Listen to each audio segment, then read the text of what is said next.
edirsiz? Buyur xanım, müzahim olma. Mən evliyəm, xanımım gələr görər, çox pis olar. Səfihləmə Cavid, mənəm xanımınam. Vay dədə, girə geçdi, xanım əl çək, qoy çıxdı.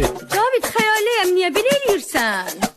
Ha dünən deyirdin ki, gözləri şəhla gözüdür. Göydəki ay əsli deyil, əsli bu yarın üzüdür. Bəli, deyirdim sənə, yox ki, xanımma deyirdim. Bəs xanımın mənəm də. Hanı sabit elə düz deyirsən. Kartımınlığı gözəl görüm. Bax, bu mənim sənədim, bu da şəxsiyyətim. Xəyalı sənsən. Zəhrimar xəyali, qərd xəyali. Bir gün bəzənməmişdim. Seni çaydan seni neyler mənə, yarım yarılsa günün eyler mənə. Seni çaydan seni neyler mənə, yarım yarılsa günün eyler mənə.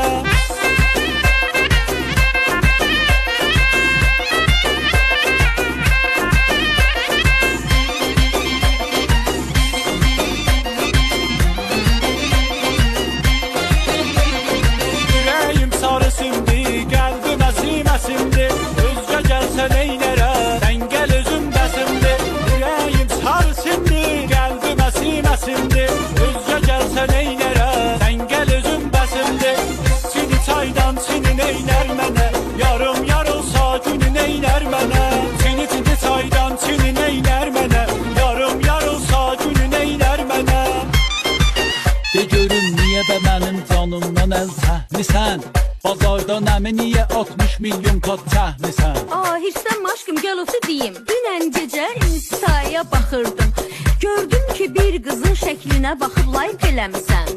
Öz-özümə dedim ki, Cavid qıza baxıb like eləməz. Qızılın görüb sevib, qızın özünü like eləməz. Bəli, bəli. Mən də səhər bazara gedib dolandım, like etdiyin, bəyəndiyin qızılın tayın aldım. Laf bətər iş görürsən, evin aldı. Ay bular ki, sən bilmirdin xanımın nə qədər düşüncəlidir.